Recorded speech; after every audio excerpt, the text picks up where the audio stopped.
자, 오늘 이제 2016년도 3교시 전공 B부터 보도록 할게요. 자, 일단 우리가 기출문제를 보는 거는 시험 문제에 이제 근간에 이런 문제가 나왔고 적어도 답은 이렇게 작성해 나가는 것이 필요하고 점수는 그래서 이제 이렇게 해가지고 될 것이다.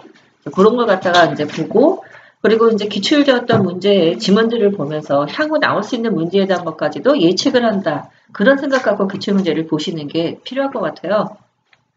다음은 보건교사가 박교사와 상담한 내용이다.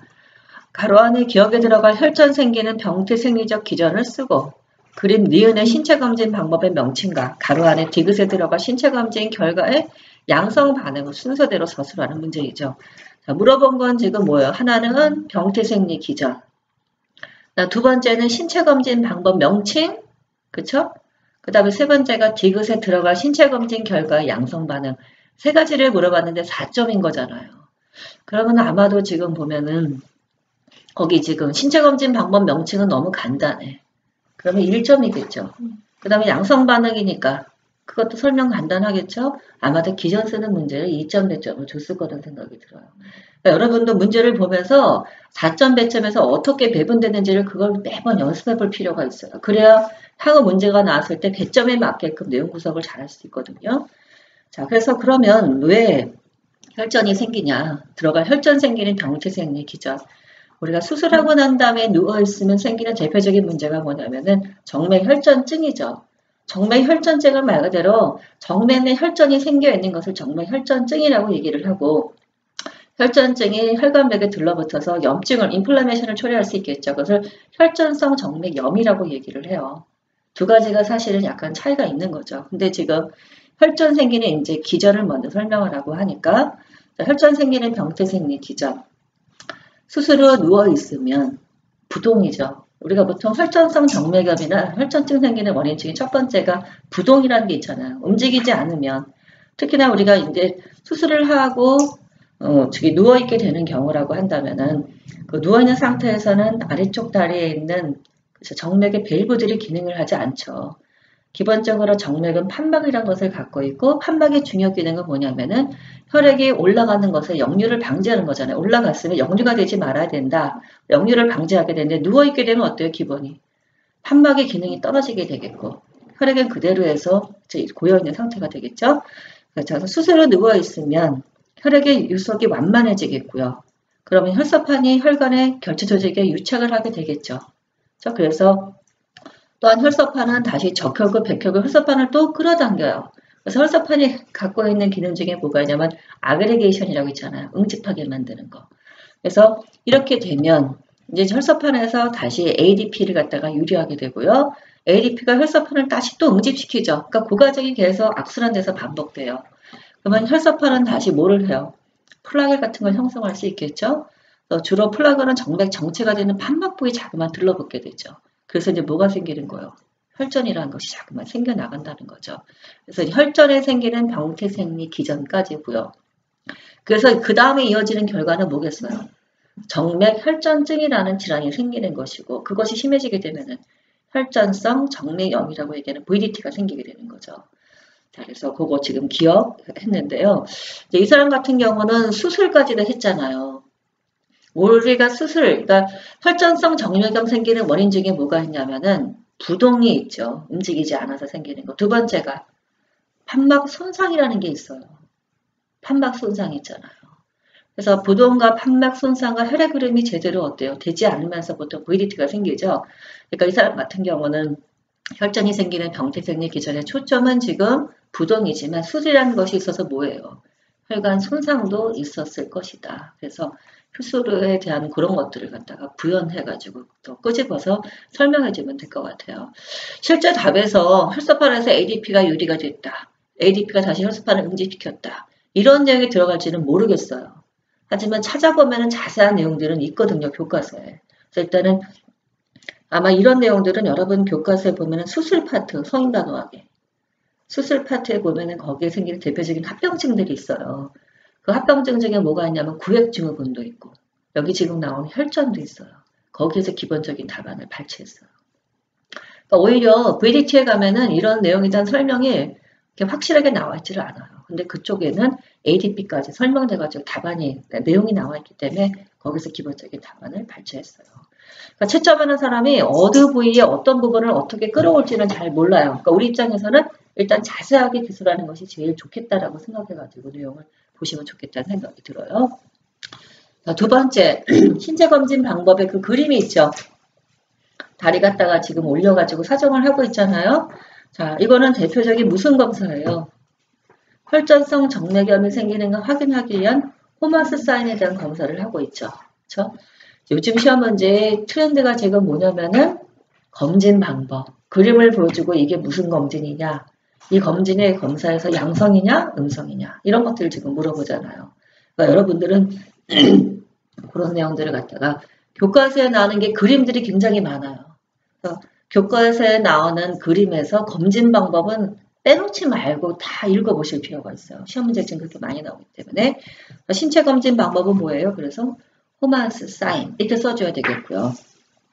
디귿에 들어가 신체 검진 결과를 양성 반응을 순서대로 서술을 하래요. 그러면 이제 서술을 해주면 되죠. 자, 양성 반응 어떻게 해요?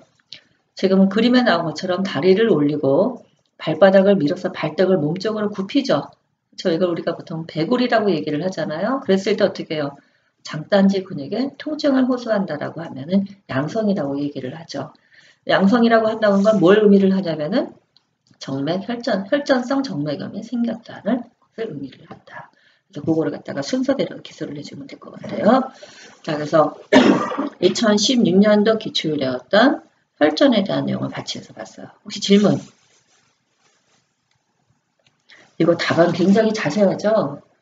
제가 생각하기에는 여기까지 채점을 됐을까는 잘 모르겠어요. 근데 아는 거는 일단 필요해요. 혹시라도 다음 시험 문제에 혈전성 정맥염이 생기는 기전을 갖다가 쭉 설명을 한 다음에 가로치고 ADP가 또는 혈소판이 어떤 기능을 도모하는지도 나올 수 있는 거예요. 그래서 알아놓으면은 좋다고 일단 생각을 하고, 왜냐하면 지금 교과서에 그런 답들이나 내용들이 기술되어 있을 때는 가로치고 나올 가능성들도 있는 내용들이 많아요. 그래서 혈소판을 가로칠 수도 있고 ADP를 가로칠 수도 있어요. 그렇죠? 그런 것들을 같이 해서 받으시면 될 것 같아요. 자, 2번 문제. 자, 성인과학에서 일단 혈전성 정맥염 나왔고요. 2번. 다음은 보건교사가 혈우병 가정력을 가진 동료 여교사와 상담한 내용이다. 대화 내용을 읽고 작성 방법 따라 서술해보는 4점짜리 문제예요. 선생님, 결혼을 하려니 여러 가지 걱정이 돼요. 여교사, 무슨 걱정이 있으세요? 우리 가족에게 유전성 질환이 있어요. 저는 혈우병 보인자를 가지고 태어났어요. 자, 혈우병은 대표적인 성염색체, 반성열성, 유전성 질환이죠. 우리가 보통 이렇게 명명을 해요. 혈우병은 성염색체. 자, 인간의 성을 결정하는 성염색체가 남자는 XX, 여자는 XY잖아요. 그 성을 결정하는 성염색체의 반성열성이에요. 그러니까 반성이니까 한 성으로만 간다, 유전된다는 거죠. 그래서 여자가 지금 뭐라 그래요? 여기서 자기는 보인자를 가지고 태어났대요. 그래서 이거는 남자에게만 유전이 되죠. 여자는 트레이트만 갖고 있어요. 이제 걱정이 되겠죠. 결혼을 하려고 하니 유전질환이라 아기가 태어나면 어떻게 될지 불안 당연하겠죠. 제가 결혼을 해서 아들이나 딸을 낳았다면 어떻게 유전이 되나요? 이거 기출이었던 문제예요. 이미 나왔던 문제가 또 나온 거예요. 옛날 주관식 나왔던 문제가. 그래서 남편이 되실 분이 혈우병이 아니라면 그냥 그러면 XX가 있는 분인 거죠. 두 분 사이에 태어난 아들은 아들로만 유전된다고 했으니까 이제 어떻다, 딸은 어떻다. 자, 그리고 아들과 딸에 대한 걸 기술을 해달라는 거죠. 네, 그렇군요. 선생님의 부모님 중에서 어느 분이 유전 질환을 갖고 계신가요? 그러면 이 여교사의 부모님도 있었을 거 아니에요. 유전성 질환이 있었겠죠? 어머니는 혈우병이 아니고 똑같이 트리트만, 혈우병도 아니고 보인자도 없대요. 그러면 그냥 XY인 거, XX인 거죠. 그렇죠? 근데 아버지가 혈우병이었으니까 X, Y에 대시가 붙었겠네요. 자, 제 오빠와 남동생 그래서 혈우병이 있었겠죠. 아들과 딸이 다르게 유전되는 이유는 뭔가요? 그럼 이 질환에 대한 설명까지도 덧붙여줘야 되겠죠. 이 시험 문제가 국시도 정말 잘 나오는 문제 중에 하나예요. 혈우병이 지금 몇 %가 유전이 되는지. 가능성이 있는지. 이거 정말 잘 나와요. 우리도 나왔던 문제. 나온 문제는 여러분들이 그냥 잘 보시면 좋겠다는 생각이 들어요. 자, 그래서 이제 계산을 해보는 거죠. 일단 남자가 X, Y 정상이라고 얘기했잖아요. 아들, 딸을 갖다가 보시려고 하면 자, 남편이 혈우병이 아니고 그러면 정상이죠. 그리고 여교사는 지금 트레이트인 보인자를 갖고 있죠. X, X 다시. 그래서 이제 각각을 다 해서 이제 유전을 갖다가 이제 연결시켜줘야 되겠죠. XX 정상이죠. X, X 다시면은 뭐예요? 여자니까 또 보인자만 갖고 있는 거잖아요. 그리고 XY 정상이겠고요. 그 다음에 X 다시 Y는 이제 뭐예요? 남자에게만 유전되니까 얘만 지금 질환이 있는 거죠. 그러면 각각 퍼센테이지가 나오죠. 아들은 그러면 25%가 정상일 수 있겠고 나머지 25%는 질환일 가능성이 있는 거다. 그걸 서술을 해주면 되겠고요. 딸은 XX 25% 정상, 그다음 나머지 25% 보인자를 갖게 돼. 자, 그러면 기억, 니은 답이 된 거죠. 자, 그러면 이제 디귿으로 내려가요.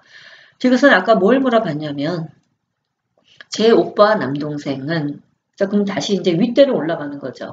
자, 그래서 아들은 혈우병인 아버지와 정상인 어머니 사이에서 태어날 때 모두 정상 상태였을 거고요. 아버지가 가진 YX-는 정상인 엄마와 결혼했을 때 여자인 딸에게만 보인자를 유전시키고 남자에게 유전되지 않게 되겠죠. 그것을 설명해 주면 되겠죠? 그래서 다시 이제 편을 갖다가 갖고서 계산을 갖다가 한번 해보는 거예요. 설명하기가 쉬워지잖아요. 편을 그렸을 때. 그래서 이제 디귿에 대해서 혈우병인 아버지가 아들에게 유전적 결함을 어떻게 물려주는지 디귿을 제시하라고 하니까 자 그거를 이제 그려보고 나서 설명을 해주면 되겠고요. 그 다음에 이제 리을이죠. 왜 아들과 딸이 다르게 유전되냐 하고 물어보고 있어요. 그러면 이제 이 질환 자체에 대한 설명 갖다가 해주게 되는 거겠죠. 그래서 아들과 딸에게 다르게 유전되는 이유는 혈우병은 성염색체 반성 열성 유전성 질환으로 여자는 보인자만 갖고 남자에게만 유전되는 질환이기 때문에 그래서 아들과 딸이 다르게 유전되는 겁니다. 그래서 서술을 해주면 되는 거죠. 그러면 이거 4점짜리 문제인데 물어본 건 4개잖아요. 그럼 여러분은 기억 1점, 니은 1점, 디귿 1점, 리을 1점, 4점 구성이 됐겠구나 하고 답을 갖다가 제시해주면 돼요. 그런데 여기다가 도표를 갖다 그려줄 이유는 없어요.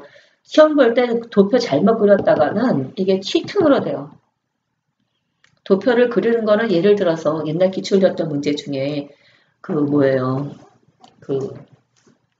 뭐죠? 코트 연구의 어떤 연구에 그걸 도식하라. 그런 거는 쓸 수밖에 없어요. 그릴 수밖에 없는데 이런 거는 지금은 그림을 그리지는 말아요. 여기다가 다 해가지고 XXXY 계산만 잘해주면 되잖아요. 그렇게 해가지고 답을 갖다가 설명만 해주면 되겠죠. 이거 이해되시죠? 디귿 이해되세요? 어머니는 혈우병이 아니었으니까 XX이고 아빠는 혈우병이었으니까 X-Y였겠죠. 그렇죠?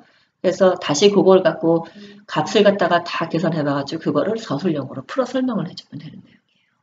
그래서 대표적인 성, 염색체, 반성, 열성, 유전성 질환. 여자한테서 남아의 그러면 유전되는 질환. 여자한테는 증상이 나타나지 않는다고 하는데 어떤 경우는 나타나는 경우도 있더라고요, 이게. 얼마만큼 이게 염색체 뭐죠? 인자가 부족한가. 그래서 이것도 왜 보면은 뭐 8번이다, 9번이다, 11번이다 이렇게 부족하잖아요, 몇 가지가. 그래서 그 중에서 많이 부족한 경우는 여자도 증상이 나타난다고 교과서에 나와 있어요. 심한 경우는. 옛날에 왜 어렸을 때 우리가 봤던 유리의 성이라고 그 만화 있었는데 유리의 성이란 만화가 있었는데 김영숙 씨가 그린 그림이 있어 만화예요. 거기 보면은 여자가 혈우병이에요. 나중에 공부하다가 보니까 그거 어떻게 된 거니 도대체 작가가 그걸 잘 모르고 이제 썼나 보다. 근데 또 더 자세하게 보니까 인자가 많이 부족할 때는 여자도 이게 나타날 수 있다고 나오더라고요. 그렇죠. 그래서 그러니까 왜 그런 얘기 하잖아. 왜 우리는 뭐 피가 부족한 질환이에요. 가족이에요. 뭐 이렇게 얘기를 하는데 그래서 이 사람들 병원에 와서 우리가 치료할 때 기본이 뭐냐면 부족한 혈액 인자가 뭔지, 응고 인자가 뭔지를 찾아봐요. 그래서 그 응고 인자를 넣어주는 게 주된 치료 방법이에요. 그래서 혈우병은 그렇게 해서 주로 많이 나오는 것이 퍼센테이지 계산하는 문제. 이게 많이 나오고 있고 국시에 나오는 중요한 내용이 또 뭐가 있냐면은 이 환자가 주로 이런 아이들, 혈우병 있는 아이들은 보통 응고인자가 많이 부족하게 되면은 출생 당시에 제대절단부터 시작해서 출혈이 된대요. 그렇죠? 그런데 응고인자 양이 적당하면은 웬만하게 살다가 보통 애들이 활동량이 많아지는 시기에 증상이 드러난대요. 몰랐다가. 그 언제 보통 드러나냐면 애가 갑자기 다리가 아프다. 관절이 띵띵 붓고 빨개져서 아파요. 그래서 관절 쪽으로 출혈됐을 때, 그 다음에 근육 내 출혈됐을 때, 아이가 걷기 시작하면서 어디 부딪혀가지고서 뇌출혈되면서 보통 발견된대요. 그래서 보통 첫 발견을 어떻게 하느냐, 그게 국시에 나오더라고요. 보통 이제 애들이 다리 아파서 걷기 어렵다. 또 관절에 염증 같은 것이 있을 때 그때 첫 발견을 하게 된다라고 그런 것들이 국시에 나오고 있어서 그런 것도 알아두시고 그 다음에 이제 이 아이한테 우리가 병원 다니면서 처치할 것이 뭐냐면은 응고인자 넣어주기. 찾아내서 응고인자 넣어주기. 그게 가장 주된 치료이고 그냥 성분서를 또 해줄 수도 있겠죠. 경우에 따라서는. 그리고 이 아이의 주된 이제 문제는 뭐냐면 일생에서 항상 출혈에 대한 것을 주의하는 것을 그 교육을 시켜주는 것이 제일 중요해요. 그래서 어린 시기에는 여기다가 헬멧을 쓰고 뭐 다니도록 함. 그 다음에 여기다 패드 대주기. 또 병원에서는 절대 IV 할 때 되도록이면 게이지가 큰 거 쓰지 말 것. 그래서 한번 또 뱅이 펑처하고 나면은 꼭 뭐 5분간은 꼭 기혈을 확인하도록 할 것. 그 다음에 전체 침대에다 다 패딩해 주도록 할 것. 그 다음에 칫솔도 아주 왜 부드러운 것을 사용하도록 할 것. 이런 것들 있죠. 출혈에 대한 모든 조치에 대한 건 다 들어가는 것이 혈우병 아이라고 생각하면 될 것 같아요. 그거는 뭐하고 똑같냐면은 백혈병 아이하고 똑같아요. 맥락을 같이 해서 두시면은 다시 혈우병 문제가 나왔을 때 그런 것을 미리 알고서 기억하시면 될 것 같아요. 자, 그 다음에 3번. 우리 지난주에 2017년도 문제 풀었었잖아요. 범위론 또 나왔다고 했었죠. 2016년도에 나왔는데 어떻게 똑같은 문제를 이렇게 또 물어볼 수가 있는 거예요, 도대체. 다음은 보험교사가 작성한 상담 일지이다. 프로제스카 등이 제시한 범위론 모형에 근거하여 밑줄 친 기억 니은에 해당되는 변화 과정의 명칭과 개념을 각각 서술해 보래요. 우리 지난번에 보면 프리시드 이론도 봤고 또 이 이론도 같이 공부했었잖아요. 자, 상담 일지 2-, 그러니까 2학년 1반의 17세 여자예요. 중요 상담 문제는 비만인 거죠. 그때도 그게 비만으로 나오지 않았나요? 네. 그쵸? 똑같아요. 너무 쉽게 문제를 갖다가 이렇게 어떻게 이렇게 똑같이 낼 수가 있나 난 그 생각도 들어요. 그래도 이렇게 내면 사실 좀 그렇지 않나. 어떻게 똑같이 낼까. 그래서 제일 좋아하는 주제가 사실은 애들한테 제일 중요한 건강 문제라고 생각하면 돼요. 옛날에 이런 것들은 단골이 다 흡연이었거든. 근데 또 흡연보다는 요즘은 포커스가 비만인 것 같아요. 밤 늦게까지 TV를 보면서 라면과 과자를 먹는 습관이 있음. 그때 그 프리시드 모델도 뭐냐면 비만 나왔잖아요. 자, 밤 늦게까지 이제 TV를 보면서 라면과 과자를 먹는 습관이 있음. 지금 상담을 해서 사정을 하고 있는 거죠. 그래서 어머니는 딸의 비만에 대해 걱정을 하면서 야식을 못 먹게 하셨대요. 운동을 하라고 권유를 받았지만 전혀 귀기울여 듣지 않았다고 하고요. 보험교육 시간에 비만도를 계산한 결과 체질량 지수가 중등도 비만에 해당되는 것을 알고 충격을 받았다는 거죠.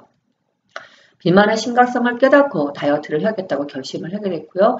구체적인 체중 감량 방법에 대한 도움을 받고자 보건실을 방문을 했다는 거죠. 자, 여기까지가 이제 기본적인 사정이고 그래서 이제 보건교사가 조치를 했대요. 활기 넘치게 운동하는 모습과 무기력하게 TV를 보면서 야식을 먹고 있는 모습을 비교하게 함으로써 자신에게 서로 다른 모습에 대해서 어떻게 하게 다른 모습에 대해서 인식하게 하고 느끼도록 함. 또 체중을 줄일 수 있다는 믿음을 가지고 자신의 생일날 부모님과 친한 친구들 앞에서 그 결심을 공개하도록 함. 이렇게 해서 조치를 2가지를 했다는 거죠. 자, 그래서 이제 비만에 대한 것을 가지고서 문제를 낸 거예요. 자, 기억과 니은에 해당되는 변화 과정의 명칭과 개념을 쓰래요. 올해는 단계를 물어봤었잖아요. 단계하고 과정을 물어봤고 2016년도에는 변화 과정의 명칭, 개념. 그러니까 단계가 있고 그 밑에 지금 보면은 다시 세부적인 과정이 있었잖아요. 그죠? 가로축 이렇게 해서 나눠서 봤던 거. 그래서 그 아래에 있는 변화 과정을 물어본 거예요. 자, 우리가 갖고 그 지난번에 공부했던 것처럼 이 횡이론이자 범이론적 모형은 인간의 행동 변화가 어때요? 쉽지 않다라는 거예요. 그래서 그 사람이 어떤 상태에 있는지에 대한 거를 평가해서 거기에 맞는 변화 과정에 대한 중재이자 개입을 해주라는 것이죠. 이 사람은 지금 어느 단계라고 판단이 되세요? BMI 계산을 해가지고 보건실을 방문해서 도움을 받고자 한대요. 그러면은 우리 그때 단계가 5단계 있었잖아요. 아직까지 나는 비만을 조절할 생각이 없다. 계획 전 단계, 계획 이전 단계에서 쭉 단계를 얘기를 했었죠. 지금 이 정도를 갖다 해서 보건실을 방문했다가 하면 뭐라고 생각이 드세요? 앞으로 1개월 내에 나는 비만 관리를 하겠다. 지금 이 상태로 들어가 있는 거죠. 자, 그런 상태니까 선생님이 두 가지에 대한 처방 갖다가 한 거예요. 조치를 이렇게 하자. 자, 그럴 때 그러면 첫 번째, 지금 이게 무기력하게 앉아서 먹는 모습하고 그냥 운동하는 모습 이렇게 해서 비교를 하게끔 했대요. 그렇죠? 또 하나는 지금 뭐를 했다고요? 체중을 줄일 수 있다는 믿음을 가지고 자신의 생일날 부모님하고 친한 친구들 앞에 나 이렇게 하기로 결심했어요. 그렇죠? 이거를 했다라는 거죠. 이 명칭을 쓰라는 문제예요. 그러면은 써주면 되겠죠. 첫 번째는 뭐예요? 자기 그 문제를 갖다 두 가지를 비교하기 위해서 자기 평가를 해보는 거죠. 그래서 문자 관련해서 자신에 대한 느낌과 생각을 분석하고 건강 행위와 행위의 변화가 자신에게 어떠한 긴밀한 연관성이 있는가를 부각시켜서 태도 변화 갖다가 유도하는 중재 전략이다. 그러면 이제 이렇게 해서 자기 평가를 하게 되면 이미 자기는 할 생각이 있어서 지금 찾아온 거잖아요. 그러면 충분하게 준비를 해놓은 거죠. 다시 한번 자가 평가를 하도록 해서 인식을 갖다가 도모를 해주면 되겠고 그 다음에 여러 사람 앞에서 나 비만 관리 할 겁니다 하고 공개를 한 거죠. 그래서 이제 자기 해방 갖다가 했다라고 보는 거죠. 그래서 두 가지 용어 갖다가 쓰는 문제가 시험 문제에 나왔어요. 그래서 자, 저희 이거 장면을 설명하면서 이 문제는 당분간 안 나오겠네요. 그랬거든요. 왜냐면 너무 내야 되는 이론이 많거든요. 건강증진 이론 파트에. 근데 이렇게 우리의 그래서 무서워요. 이렇게 생각을 하면 정말 빼놓을 게 없어요. 그냥 또다시 보고 또다시 봐야 된다는 생각이 들더라고요. 근데 이 프로제스카의 이론은요. 참 재밌다고 우리 지난번에 얘기했었잖아요. 참 스마트하게 잘 만들었어요. 자기 해방도 여러분도 이걸 똑같이 해요. 나 앞으로 비만 관리 하겠다 라고 공표를 하죠. 여러분도 앞으로 나 가족을 모아놓고 나 올해년도 열심히 공부해서 합격을 하겠다. 날 도와달라. 얘기를 하면은 이게 자기 해방이에요. 그럼 이제 뭘 하게 돼요? 본인들은 의도가 생겼고 상대도 다 알게 되잖아요. 거기에 부합을 하고 맞추기 위해서라도 열심히 공부를 하게 돼요. 여러분도 오늘 가서 자기 해방을 하세요. 자, 그 다음에 4번 넘어가서 보도록 할게요. 피임법을 주제로 한 수업 중에 이것도 기출이었던 문제예요. 피임법을 주제로 한 수업 중에 보건교사와 학생의 질의응답 내용이다. 작성 방법 따라 서술해보래요. 4점짜리 문제. 선생님, 예기치 못한 성관계 후 임신을 방지하는데 어떤 피임 방법이 사용되나요? 학생이 너무 말이 학생스럽지 않죠? 사후 피임법을 질문하는 거구나. 그러니까 사후 피임법에는 여러 가지가 있지. 그 중에서 많이 사용하는 방법이 먹는 응급 피임약이란다. 그 약은 어떤 원리로 임신이 안 되게 하는 거예요. 학생이 뭐 원리까지 얘기를 하겠어요. 피임의 원리는 뭐다? 그러면 이제 사후 피임약이자 응급 피임법에 대해서 원리를 갖다 물어본 문제이고 약을 언제 먹어야 되나요? 일반적으로 성교 72시간 내는 먹어야 한다. 한 번만 먹는 건가요? 약의 종류에 따라 다르고 부작용도 있겠죠? 메스컴과 구토가 있지. 메스컴과 구토가 왜 생기는지, 생기는 것은 왜 그런가요? 해가지고 이제 물어본 문제이죠. 자, 기억, 응급약의 피임 원리 두 가지를 제시를 하래요. 니은, 이유를 갖다 제시를 하래요. 왜 성교 72시간 내는 먹어야 하는지. 세 번째, 디귿을 일으키는 피임약의 성분, 메스컴과 구토가 일으키는 성분은 뭔지를 갖다 물어보고 있네요. 자, 그래서 이 문제 보도록 할게요. 4점짜리 문제이죠. 그러면 피임의 원리를 두 가지 쓰라고 했으니까 당연히 이거는 2점을 줬겠구나. 저 물어본 문제는 3개인데 하나를 두 가지를 물어봤으니까. 사후 피임약은 고농도의 프로제스테론과 에스트로겐을 갖다가 복합한 제제를 많이 쓰죠. 또 프로제스테론 단독 제제도 많이 사용을 해요. 그래서 이렇게 복합 제제이던 같은 고농도의 프로제스테론과 에스트로겐 갖다가 주게 되면 그러면 원리는 뭐예요? 몸에 이게 레벨이 확 올라갔겠죠. 그러면 뇌하수체에서는 어떻게 생각을 해요? 호르몬 레벨이 높네. 그러면은 FSH나 LH 분비가 억제가 되겠죠. 그래서 뭘 할 수 있는 거예요? 배란을 갖다가 지연시킬 수 있는 거죠. 배란을 지연 또는 억제할 수 있겠고요. 두 번째, 정자란 안자의 난간 통과를 방해하죠. 그래서 수정을 억제할 수 있겠고요. 하나 더 보자고 한다면 이 홀만 우리가 지난번에 공부할 때 왜 자궁내막에 분비계 하고 증식계 주호르몬이잖아요. 그러면 당연히 어때요? 자궁내막에 증식되고 분비가 됐겠죠? 자궁내막의 변형을 가져오면 뭘 할 수 있어요? 착상을 억제할 수 있다는 것이죠. 그래서 이 세 가지의 원리를 가지고서 우리가 응급피임약이자 사후피임약을 쓰고 있는 거죠. 어떤 책은 응급피임약, 어떤 책은 사후피임약이라고 얘기를 해요. 그래서 착상 전에 먹어야 되겠고요. 그래서 첫 72시간 내에 복용하도록 하는 거죠. 72시간 후에 한 번 더 투약하도록 하는 것을 볼 수가 있다. 자, 그러면 답이 됐죠? 두 가지만 쓰라고 딱 두 가지만 쓰지 마시고 교과서에 세 가지가 있으니까 세 가지를 다 쓰는 게 좋아요.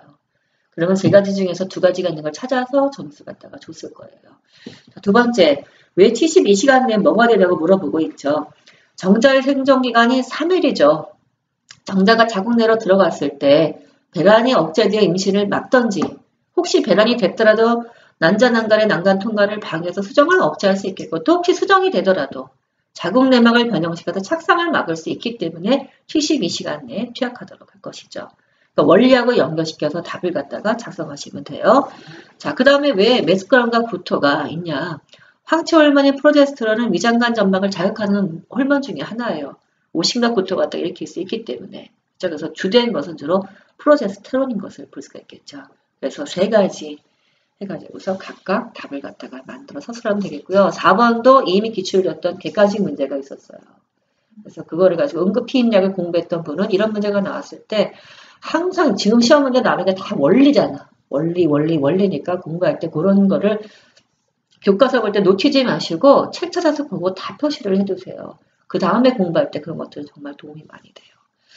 자, 그리고 다음에 문제 낼 때 72시간 이런 거 갖다가 가로치고 문제 낼 수 있겠죠. 성교 후에 언제 먹어야 되나, 그쵸? 가로치고 거기에 들어가는 시간을 쓰라. 이렇게 문제가 나올 수도 있는 거죠. 그쵸? 또는 그 다음 문제는 이런 프로제스테론 호르몬에 의해서 나타난 대표적인 부작용을 두 가지만 적어라. 이렇게 나올 수도 있는 거예요. 그쵸? 그래서 다양하게 하시고 그 다음에 이제 더 나올 수 있는 문제라고 한다면은 사후피임약이 그러면은 우리가 응급 오랄필만 있는 게 아니죠. 또 뭐가 있어요? 기출되었던 구리 IUD가 있죠. 구리 IUD 갖다가 우리가 쓸서 효과를 볼 수 있는 시간을 물어볼 수도 있겠고 또 구리 IUD의 피임의 원리를 물어볼 수도 있는 거예요.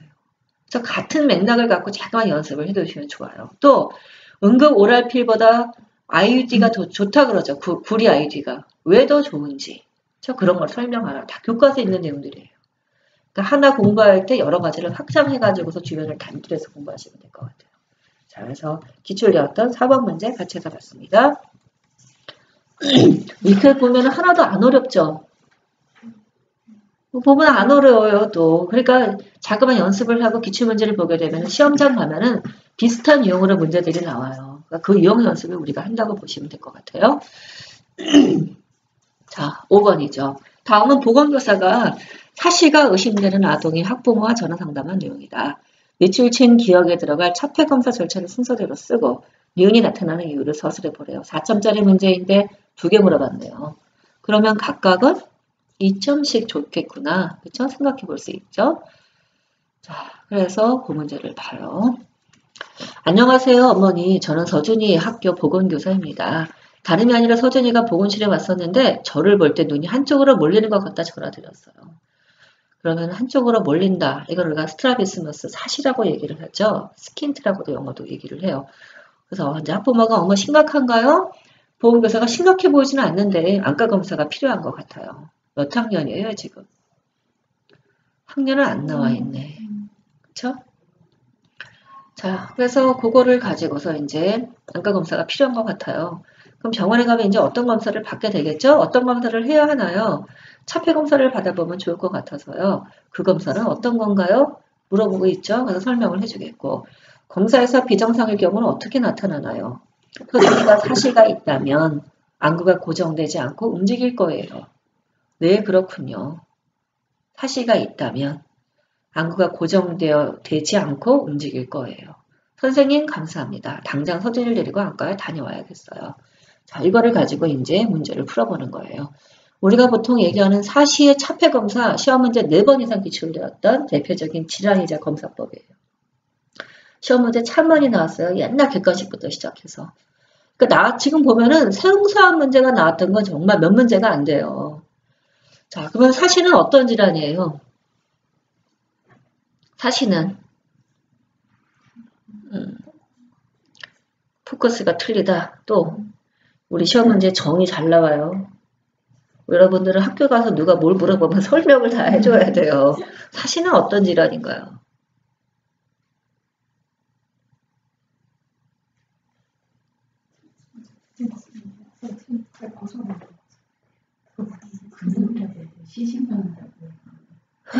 나한테 물어보지 마시고요.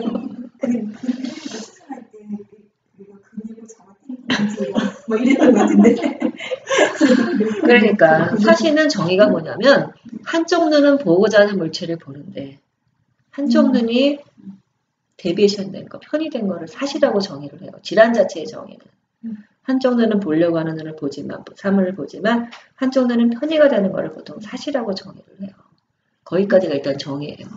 자, 그러면 우리가 어린이가 태어났을 때, 아이가 태어났을 때 모든 신생아들은 다 사시예요. 예, 그러니까 어린아이를 조그만 그 갓난아기를 데리고 뭐 얘가 눈이 이상한 거는 엄마가 몰라서 그러는 거죠.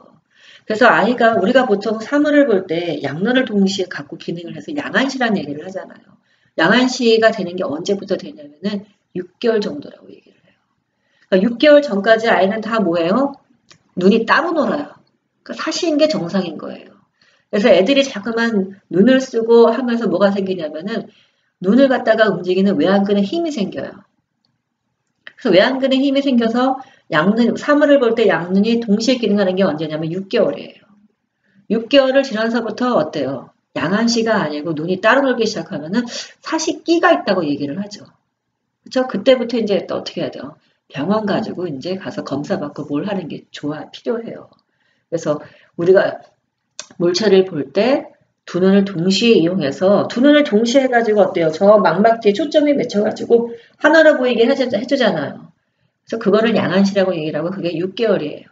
자, 그래서 외안근육을 계속 쓰면 발달을 하겠죠. 안구를 굴리는 것이. 근데 얘가 아무리 해도 안 된다고 한다면은 뭔가 외안근육에 결함이 있는 거예요. 외안근육에 결함이 왜 생겼냐? 원인은 다양하죠. 그래서 이제 아동과학을 다시 들어가게 되면 뭐가 있냐면 선천성 사시와 후천성 사시가 있어요. 선천성 사시는 뭐예요? 시신경 결함으로 외안근육이 이게 되는 게 발달되는 게 제대로 안 되는 거죠. 또는 뭔가 선천적으로 마비나 뭐가 올 수 있는 요인이 있다라고 하면 생길 수가 있어요. 그걸 우리가 선천성 사시라 그래요. 우리가 보통 얘기하는 포커스는 다 뭐냐면 선천성 사시예요. 아무런 말이 안 나와 있어도. 근데 우리 뇌졸중 환자들 보시잖아요. 그 사람 편이 됐죠. 그걸 뭐라 그래요? 후천성 사시. 왜? 뇌 손상이 되면서 뇌 시신경 마비가 되니까 운동을 갖다가 안구를 갖다가 관여하는 운동 있죠. 3, 4, 6신경이잖아요. 그 제대로 기능하지 못하는 걸 뭐라 그래? 그거를 후천성 사시라 그래요. 우리가 관심 갖는 아동은 후천성 사시인 아이는 별로 없어요. 브레인 튜머가 있지 않는 한은.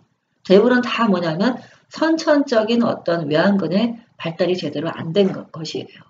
시신경 결함이 있을 수도 있고 다른 요인이 있을 수도 있는 거죠. 그래서 거기까지가 지금 사시하고 관련돼서 생기는 크게 종류의 두 가지예요. 그러니까 우리는 문제가 나왔을 때 아동이다. 그럼 이거는 선천성 사시를 의미한다고 기억을 해야 돼요. 자, 거기까지. 자, 그러면 사시의 대표적인 이제 종류의 두 가지 원인도 같이 해서 본 거예요. 그러면 사시의 증상은 뭐가 있을까요? 증상 많이 물어보잖아요. 증상. 육안으로 봤을 때 한눈은 보고자 하는 물체를 보고 있는데 한눈은 어떻게 해요? 딴 곳으로 돌리고 있죠. 거기 지금 보건교사가 지문으로 보여주고 있는 세 번째 줄이잖아요. 저를 볼 때 눈이 한쪽으로 몰리는 것 같아 전화드려서. 그게 지금 사시의 정의예요. 대표적인 이걸 편위라고 얘기를 하죠. 편위. 이것 말고도 또 증상이 뭐가 있을까? 사시의 증상. 그러니까 생각을 갖다가 자그만 해봐요. 아, 두 눈이 동시에 기능하지 못하고 뒤에 사물이 하나로 망막에 초점을 매치를 못하는 거예요. 한쪽 눈만 계속 돌리고 한쪽 눈은 딴 데가 있는 거죠. 그러면 어떻게 해요? 시력 약화가 있겠죠. 그죠? 예, 두 개로 보여요. 복시로 보여요. 왜냐면 얘는 얘대로 해가지고 망막에다가 뒤에다 상을 맺고 얘는 얘대로 망막에다가 맺히니까 물체가 두 개로 보이는 디플로피아, 복시가 흔하다고 얘기를 해요. 그쵸? 또 그래서 애들이 어떻게 하냐면요. 요렇게 머리를 해. 요렇게. 그러면 뒤로 가서 하나를 맺히거든. 애들이 답답하니까. 그래서 영어로 그걸 스킨트라 그래요. 머리를 기우뚱하는 아이들 있잖아. 이렇게 하고 사물을 본다고 할 때는 한 번쯤은 생각을 하고 사실에 대한 여부를 갖다가 확인해 볼 필요가 있는 거죠. 그래서 시야가 점점 떨어져요. 그렇죠? 그러면서 나중에는 어떻게 해요? 시력도 떨어지게 되는 것을 볼 수가 있죠. 거기까지가 대표적인 증상들이에요. 자, 그러면 이제 증상을 봤죠? 그러면 이제 뭘 봐야 요 진단을 해봐야 되잖아요. 대표적인 진단 검사 지금 뭐가 있어요? 차폐법. 이거 말고 또 뭐가 있냐면은 헐츠버거 테스트라고 하는 펜라이트 검사가 있어요. 왜 우리 대강반사 검사하잖아요. 빛을 비쳤을 때 눈이 거기에 대한 반응을 하는지 대강반사에서 이상 반응을 보여요. 그걸 펜라이트 검사. 우리가 쉽게 펜라이트만 비치면 된다고 해서 헐츠버거 테스트 일명 펜라이트 검사라고 얘기를 해요. 이 학생이 이제 병원에 가게 되면요. 병원에서 뭐를 갖다 하냐면은 차폐법도 물론 검사를 하겠지만 프리즘 테스트라는 거를 하게 돼요. 사시각을 측정하기 시작을 하죠. 그렇죠? 그 대표적인 진단검사 3가지예요. 기출된 거 지금 다 다룬 거예요. 그러면 자, 그럼 이제 발견을 해서 병원에 보내서 검사를 했어요. 그러면 차폐검사의 양성, 음성 확인을 해봐야 되겠죠. 그렇죠? 그리고 난 다음에 치료하고 이제 간호중재로 들어가게 되는 거죠. 자, 그러면 이제 차폐검사는 어떻게 하라고요? 어떤 물체를 일단 주시하라고 해요. 그래서 정성으로 보이는 어떤 물체를 주시해서 보라고 하면은 얘가 이제 여기를 이제 보세요 하고 하면 이제 어떻게 해요? 봐요. 봐요. 그러면은 자 어떤 물체를 주시하라고 한 정상으로 보이는 눈쪽 눈을 일단 한번 음악 확인을 했죠. 제가 왼쪽 눈이 편의가 되는구나. 그렇죠? 그럴 때 일단 확인을 하고 난 다음에 정상으로 보이는 눈 쪽을 갖다가 가려요. 그럴 때 어때요? 사실과 의심되는 눈이 사물의 초점을 맞춰서 막 하려고 했겠죠.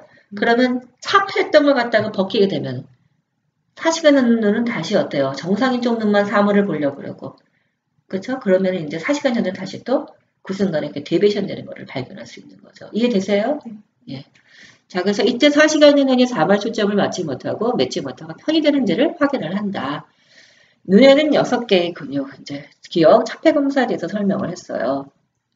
순서로 합니다. 순서대로 이제 설명을 했고, 검사에서 비정상일 경우에 어떻게 나타나나요? 만약에 사시가 있다면 안구가 고정되지 않고 움직일 거예요. 눈에는 그래서 이제 그거를 갖다 설명을 하라는 거죠. 왜 그런지. 눈에는 6개의 근육이 있어서 협응을 해서 어때요? 뒤에 있는 망막의 중심과 초점을 하나를 맞추도록 하잖아요. 사실은 선천적으로 눈 근육이 어때요? 약해요. 그래서 안구가 어떻게 해요?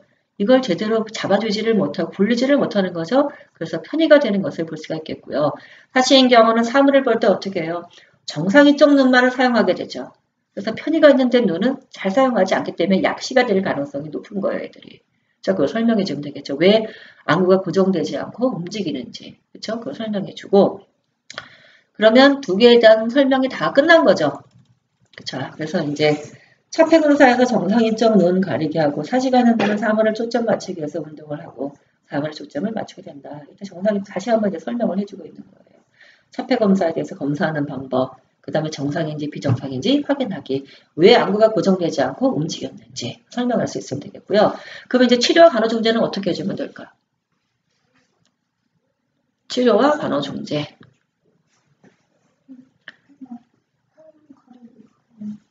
선천성 사실은 원인은 잘 모르지만 하여튼 애들이 시신경 결함이든 뭐가 있든 간에 외안근이 제대로 발달하지 않은 거예요. 잘 돌아줘야 되는데. 그래서 정상인 쪽 눈은 계속해서 쓰게 돼요. 얘는 이쪽 눈은 어때요? 사시가는 눈은 잘 안 쓰게 돼요. 근육의 힘이 점점점 약해져요. 우리 그럼 어떻게 해주면 돼요? 얘를 쓰게 해주면 되는 거죠. 사시가는 쪽 눈. 그래서 어떻게 해요? 얘를 가려요. 얘를 가리려는 사시가 있는 쪽 눈을 계속 많이 써서 외안근에 힘을 길러주는 방법이 첫 번째가 있겠죠. 두 번째는 사시각에 맞는 안경을 착용시켜줘요. 사시 각도를 아까 측정한다고 했었잖아요. 프리즘 테스트로. 그래서 사시각에 맞는 안경을 착용시켜줘요. 그 다음에 이것도 안 되고 수술 시기를 치료 시기 다 놓쳤어요.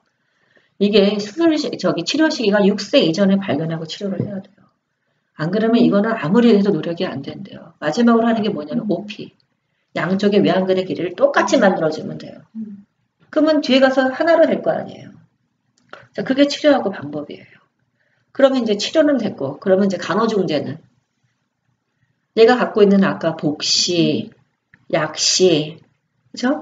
이런 거 설명 다 했죠. 그럼 이제 뭘 해줘야 돼요? 간호중재는 안전 문제가 뒤따르겠죠. 그래서 문에 걸려서 넘어질 수 있을 가능성이 높아요. 그래서 그런 것에 주의할 수 있게끔 사전에 교육시켜주는 것이 필요하다는 것이겠죠. 그리고 또 하나가 따돌림의 문제예요. 우리 어렸을 때 막 그 얘기 많이 했잖아요. 사팔뜨기. 그래서 그런 것들에서 아이들한테서 좀 주의를 주고 부모님한테도 이거에 대한 설명을 해줘서 조기에 치료받는 것이 아이들한테 정서적으로도 좋다는 얘기도 해줄 필요가 있는 거죠. 거기까지가 우리가 하는 일반적인 간호중재예요. 자, 그래서 질환의 정의, 원인, 종류, 증상, 진단검사, 치료와 간호중재 거기까지 같이 해서 봤어요. 자, 됐죠? 넘어갑니다. 6번. 다음은 고등학교 보건교사가 작성한 교수학습 지도안이다. 작성 방법 따라 서술하시오. 5점짜리 문제, 이제 4점짜리 끝나고 질병 발생 모형에 대해서 공부를 했대요. 그래서 원인막 모형에 대해서 공부를 했다는 거죠. 그래서 36명을 대상으로 해서 전체 3차시 수업 중에서 2차시에 지금 한 것이고 학습 목표는 원인막 모형으로 질병 발생 과정을 이해하고 예방 수준별 건강관리 방법을 적용할 수 있다. 학습 목표 올해 기출이었던 문제잖아요. 자, 메이저가 제시한 학습 목표를 기술하라. 이 문제 나왔죠. 그렇죠? 어떤 게 들어가야 된다고요? 좋은 학습 목표가 되려고 한다면 누가, 그렇죠? 언제까지, 그 다음에는 조건, 기준, 내용, 행동용으로 기술할 거 적용할 수 있다라고 지금 한 거죠. 이거 여기 나오는 학습 목표도 사실은 좋은 학습 목표가 아니에요. 원인방 모형으로 질병 발생 과정을 이해하고 이해한 거 평가할 수 있어요? 쉽지가 않잖아요. 그러니까 질병 과정을 이해했으면 답을 말할 수 있다. 찾을 수 있다. 기술할 수 있다. 이렇게 해야 되겠죠. 이해라는 말 좋은 말은 아니에요. 행동용어로 기술을 해야 되는데 예방 수준면 건강관리 방법을 적용할 수 있다. 자, 그래서 이제 도입을 봤어요. 전시학습에서는 지난번에 학습한 거를 본 거죠. 질병 발생의 생태학적 모형과 수레바퀴 모형을 공부를 했고 오늘은 원인방 모형을 공부하는 날인 거예요. 그럼 이런 문제 나오는 거죠. 나왔던 문제예요. 질병 발생의 생태학적 모형 뭐예요? 존 가든의 평행이론, 평행개념. 지렛대 이론이라고 얘기를 하죠. 기출이었던 문제. 그래서 환경, 숙주, 병인 간에 균형을 이루고 있으면 건강. 균형이 깨졌을 때 질병 발생이 한다고 보는 것이 생태학적 모형이자 지렛대 이론에 따른 질병 발생 모형이에요. 나왔던 문제니까 또 나올 수 있겠죠. 아주 고전적인 내용이고요. 두 번째는 수레바퀴 모형인 거죠. 그렇죠? 동기 유발, 우리나라 청소년들의 생활습관병 실태에 관한 동영상을 시청을 했대요. 그래서 본시학습 목표를 확인을 했고요. 그리고 난 다음에 이제 쭉 해서 전개 단계 질병 발생의 원인방 모형을 봤대요. 원인방 일명 거미줄 모형이라고 얘기를 하죠. 거미줄 모형. 심근경색의 발생에 관한 원인방 모형을 갖다가 이제 공부를 하고 있는 거죠. 그래서 우리가 보통 생태학적 모형 같은 경우는 주로는 그 감염성 질환의 설명에는 적합하다고 얘기를 해요. 그런데 현재 발생하는 만성질환이라고 보통 얘기하는, 그렇죠? 옛날에 성인병이라고 얘기했던 것들, 생활습관병 같은 경우는 심근경색이 그 예가 되겠죠. 원인이 단순하게 감염의 요인이 있는 게 아니라 다인적으로 얽혀 있다고 하기 때문에 이렇게 질병이 발생하는 게 아니야 라고 지금 해서 만들어 놓은 것이 뭐냐면은 대표적인 원인망, 일명 거미줄처럼 얽혀 있다서 거미줄망 모형이라고 얘기를 해요. 그래서 공부하고 난 다음에 심근경색의 증상과 예후, 그 공부를 했고 질병의 자연사와 예방적 조치의 적용 수준을 갖다가 공부를 했다는 것이죠. 정말 어려운 공부들을 많이 한 거예요. 고등학교 수준에 이런 공부 안 해요. 우리도 공부 잘 안 하는 거를. 질병에 그래서 자연사의 5단계를 갖다가 공부하고 레벨과 클락이 제시한 질병 예방의 단계와 구체적인 건강관리 전략, 또 모든 별로 심장질환과 관련해서 원인만 모형해서 자신과 가족에게 해당되는 위험 요인을 찾고 이를 관리하기 위한 방안을 3단계 예방 수준으로 분류하고 토론을 했대요. 이래도 굉장히 어려운 수업을 아주 짧은 시간에 아주 많이 한 거예요. 왜냐면 이걸 간호학에서도 이렇게 잘 안 하는데. 그래서 이제 전개를 끝내고 그리고 난 다음에 이제 모둠해서 정리한 것을 발표하는 거로 평가를 했대요. 작성 방법. 스르바키 모양의 강점 2가지를 제시를 하래요. 스르바키 모양은 지난 시간에 공부한 거잖아요.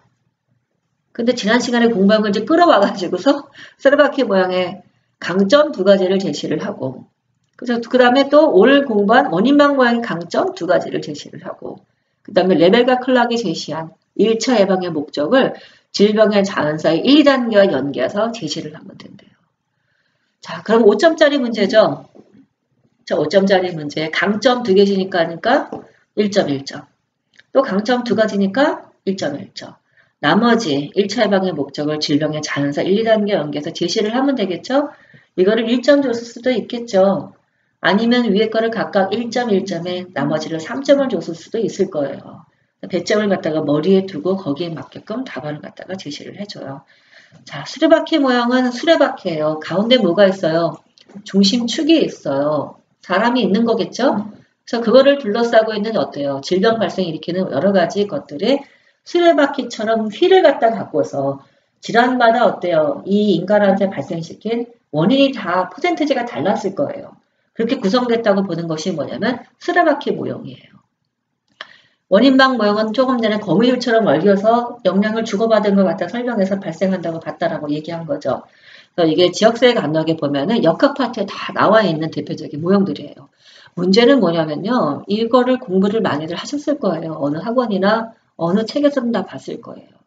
문제는 교과서에 친절하게 강점이란 말을 갖다가 보여주는 게 없어요. 그냥 서술로만 되어 있단 말이죠. 자, 그래서 일단 봐요. 자, 수레바퀴 모형은 아까 했던 것처럼 가운데에 나, 숙주가 있어요. 나는 유전적 요인을 갖고 있는 사람일 수도 사람이기도 하죠. 나를 둘러싸고 있는 주변에 뭐가 있어요? 생물학적, 환경적, 사회적 환경이 있겠죠. 그것이 나한테 퍼센테이지가 다르게 뭔가 영향을 줘서 내가 질병 발생이 됐다고 보는 것이 지금 뭐냐면 수레바퀴 모형이에요. 그렇죠? 그래서 여기 지금 보면 수레바퀴 모형에서는요. 거기는 생물학적, 환경적, 사회환경적 환경이라는 그 용어를 그 전에 또 시험 문제에 난 적이 있었어요. 났던 문제가 또 난 거예요, 지금. 그래서 강점을 물어봤죠. 그래서 각각이 어느 만큼 기여했는가 기여도를 확인할 수 있어요. 그게 강점이에요. 그래서 뭘 할 수가 있어요, 두 번째가? 역학연구 분석이 용이해요. 그게 지금 강점인 거죠. 교과서에 그냥 기술되어 있지만 그거를 잘라서 그쵸? 인식을 하면 되는 거죠.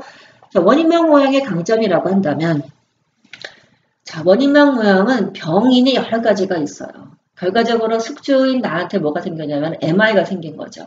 자, 그럴 때 여러 가지 병인들이 숙주 환경을 구분하지 않고 질병 발생 영향을 주는 요인을 다 파악해 보는 거예요. 예를 들면 유전적 요소가 있을 수 있었겠고 내가 먹는 것 중에 보면 시기적 요인이 있었겠고 또 흡연도 있었겠고 알코올도 있었겠고 인종인 것도 있고 나이인 것도 있고 그렇죠? 또 콜레스테롤 레벨이 올라간 것도 있고 여러 가지가 있을 거 아니에요. 그것이 서로 영향을 주고받은 거죠. 그래서 그 요인을 모두 파악해 볼 수 있어요. 그러면 수레바퀴 모형하고는 다르죠. 수레바퀴 모형은 딱 뭐만 봐요. 생물학적, 환경적, 사회적 환경이랑 큰 카테고리 3개를 보잖아요. 근데 지금 MI를 갖다가 우리가 보는 대표적인 원인만 같은 경우는 세부적 요인을 갖다가 다 끄집어서 보는 거예요. 그래서 질병 발생 영향을 주는 요인을 모두 파악을 하여서 만성병 발생을 이해하는 데 효과적이라는 것이 첫 번째 장점이에요. 두 번째는 질병 발생의 원인 중에 질병 발생 경로상 그럼 우리는 뭘 할 수 있어요? 여기에 이 사람이 흡연을 했는데 워낙 이 사람 유전적 요인이 있었어. 그래서 영향을 줬더니 이것 때문에 혈중 콜레스테롤 레벨이 더 올라갔고 그래서 결과적으로 죽성경화증이 생겨서 MI가 생긴 거야. 그러면 질병 발생 경로가 나오죠. 우리가 그러면 이 사람을 대상으로 MI에 대한 예방을 갖다가 하거나 뭘 할 때는 어때요? 원인을 찾아내서 경로를 차단해 나가면 되는 거죠. 그렇죠? 그래서 질병 발생 경로상의 몇 개 요인만 제거하면 어때요? 질병을 예방할 수 있다고 보는 것이 이 원인막 모양의 강점인 거죠. 강점은 장점이라고 보시면 돼요. 약점은 강점의 반대는 약점이잖아요. 그거는 단점. 그렇게 생각하면 답을 갖다가 찾고 보기가 수월했을 거라는 생각이 들더라고요. 첫 번째 수라키 모양의 장점, 강점, 원인막 모양의 강점 같이 해서 봤고요. 자, 그러면 이제 또 그 다음에 물어본 문제는 1차 예방에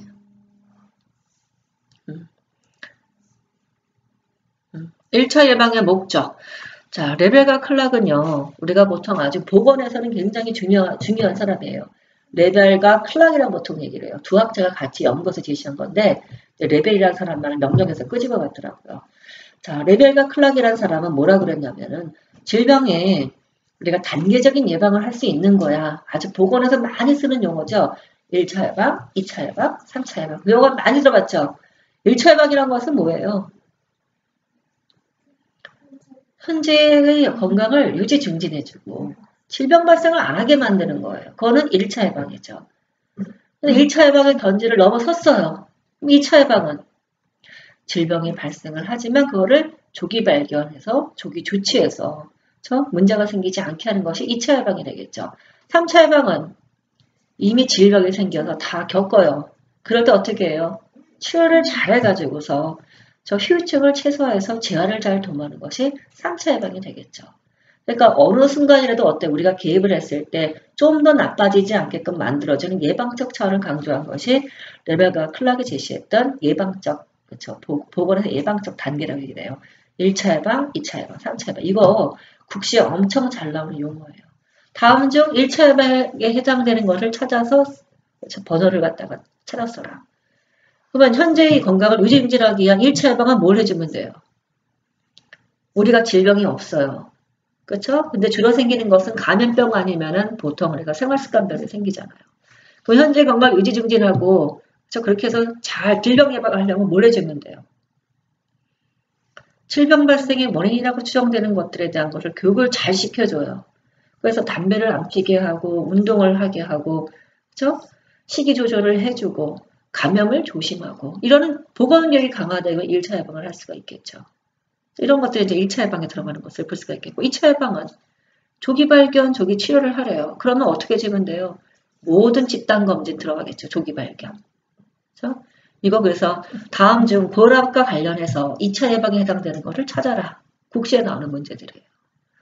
어떤 환자가 고혈압이 발생을 했다. 그래서 병원에서 치료를 했어요. 그러면 어디에 해당이 되는가? 2차를 넘어서 고혈압은 합병증 발생이 굉장히 많잖아. 치료를 하고 그 다음에 교육을 하게 되면 이제 3차 예방에 더 포커스를 맞아. 이런 걸 시험 문제에 잘 물어본다니까요. 그러니까 우리는 그 문제가 나올 수 있어요. 1차 예방, 2차 예방, 3차 예방이 뭔지를 교과서에 다 나와 있어요. 지역사회 강하게. 그거를 카테고리 져가지고 1차 예방에 들어가는 거, 2차 예방에 들어가는 거, 3차 예방에 들어가는 거 갖다가 다 해가지고 기억을 해둬야 돼요. 아시겠죠? 자, 그러면서 1차 예방의 목적을 질병의 자연사 1, 2단계 연결을 하래요. 질병의 자연사를 또 봐야 되겠죠. 질병의 자연사라는 거는 뭐냐면 질병의 발생부터 끝까지 자연사잖아. 자연적으로 죽었다. 발생해서 끝까지의 생활사 같은 걸 기록한 거를 자연사라 그래요. 그러면 질병의 자연사란 질병 발생이 어떠한 우리 처치도 하고 아무런 중재도 하지 않고 그대로 놔뒀을 때 처음부터 끝까지의 단계가 거치는 거를 자연사라고 얘기를 하는데 자연사는 토탈해서 우리가 5단계까지를 바라보죠. 그 중에 지금 1, 2단계를 물어봤잖아요. 자연사의 5단계의 맨 끝은 뭐겠어요? 소멸이 되거나 뭐 죽거나 뭐가 됐겠죠. 그 질병의 끝이었을 거 아니에요. 그렇죠? 아무 중재도 안 하고 놔뒀을 때. 자, 그러면 1단계는 지금 뭐냐면 병인 숙주 환경이 상호작용을 하여서 숙주의 저항력이랑 환경 요인이 숙주에게 유리하게 작용을 하여서 병인의 작을 극복할 수 있는 건강이 유지되고 있는 상태예요. 어렵게 설명했지만 그냥 뭐예요? 내가 지금 건강해요. 아무리 요인이 있어도 나는 이거를 이겨낼 수 있는 힘이 있는 상태이죠. 그걸 1단계라고 보면 되겠죠. 2단계는 뭐예요? 내 힘보다 병인의 힘이 강해요. 그래서 이제 나한테 뭘 주기 시작해요? 영향을 주기 시작하는 첫 단계가 되는 것이 2단계인 거죠. 1단계는 내가 더 강함. 쟤하고 나하고 동등하거나 내가 강해요. 2단계는 내가 더 약해지거나 제가 더 강해지거나. 그래서 병인의 자극이 시작되는 질병 전기예요. 숙제, 면역력 강화 등 질병에 대한 저항력 요구되는 단계이죠. 자연사의 1, 2단계는 건강하거나 병인의 자극이 주어지는 초기로 이때 질병을 예방하기 위해서는 뭐를 해야 돼요? 보건교육, 그죠? 영양 섭취, 건강행위 도모라고 하고 필요하면 예방접종도 하고 그 다음에는 개인위생 철저하게 관리하고 환경위생 관리를 해주게 되면 뭘 할 수가 있어요. 적어도 1, 2단계에 맞춰서 현재의 건강을 유지, 증진할 수 있다고 바라본다는 거죠. 그래서 그걸 1, 2단계하고 맞추는데 이거 교과서에 그대로 나와요. 이것도 지역사회 간호학에 보면은 그림까지 나와서 설명이 쭉 되고 있어요. 1차 예방, 2차 예방, 3차 예방 할 때 그 도표에 뭐가 있냐면 아래에 자연사의 5단계가 맞춰서 쭉 설명되고 있어요. 그렇죠? 그렇게 해서 나왔던 대표적인 문제예요. 현재의 건강을 유지 증진하기 위해서는 여러 가지 활동들에 대한 것들이 거기에 추가로 해서 설명이 되면 되겠죠. 그러면 내가 강해지고 병인이 약해지면 되는 거잖아요. 그러면 이걸 갖다가 현재의 건강을 유지 증진하고 질병 예방을 할 수 있다고 바라보는 것이 1차 예방이죠. 그러면 이제 이것만 나올 수 있을까? 이제 확장을 해요. 이제부터 답을 이제 다 받고. 어떻게 확장을 해서 볼 수 있어요? 이제 나올 수 있는 문제. 레베카 클락이 제시한 그렇죠? 단계적 예방법에 질병 예방의 단계를 제시를 하라. 1차 예방, 2차 예방, 3차 예방을 쭉 설명하는 문제가 나올 수 있겠죠. 그렇죠. 1차 예방은 현재의 건강을 유지 증진하는 거. 질병 발생을 막는 거. 2차 예방은 조기 발견, 조기 치료하는 거. 3차 예방은 이미 질환이 발생을 했어요. 치료를 잘해서 재활을 도모하는 거. 3차 예방이 되겠죠. 그리고 이런 문제가 나올 수 있겠죠. 국시에 나왔던 문제. 질환의 유병률을 갖다가 낮추는 거는 어디에 해당되는가?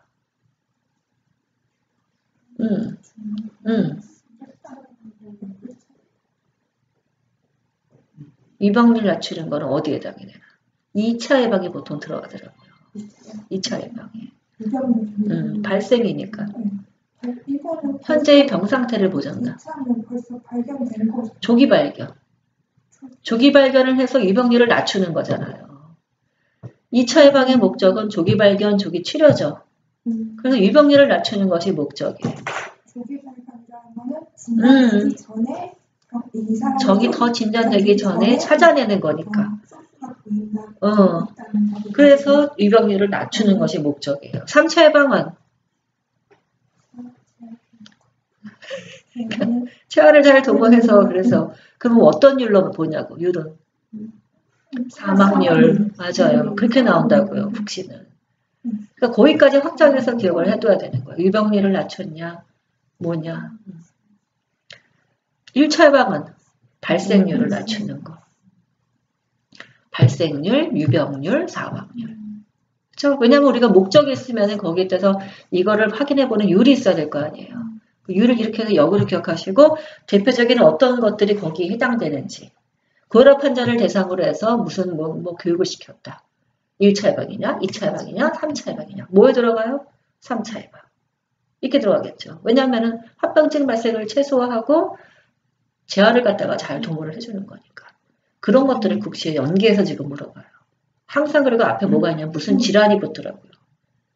자, 그렇게 시험 문제가 나오니까 우리도 그렇게 나올 수 있을 거예요. 또 물어볼 수 있겠죠. 지금 이 문제 갖고 우리가 할 수 있는 게 상당히 많아요. 연습을 할 수 있는 게. 자연사의 5단계를 제시를 하라. 그래서 자연사의 5단계를 제시를 하고 설명을 해라. 또는 자연사의 5단계를 갖다가 쭉 쓰고 난 다음에 이게 어느 단계에 해당되는지 찾아봐라. 이렇게 나올 수도 있잖아요. 어떤 질환을 갖다 여기다 넣어가지고 문제에서 물어볼 수도 있을 거예요. 질환을 갖다 예시를 갖다 들어가지고. 또 나왔던 문제처럼 1차 예방은 1, 2단계 초점을 맞춘다. 그러면은 레베카 클락의 2차 예방은 어디에 초점이 자연사의 단계에서 어디에 초점이 맞춰지냐. 이렇게 또 문제가 다시 나올 수도 있는 거죠. 전 단계를 연결시켜서 설명을 쭉 해봐라.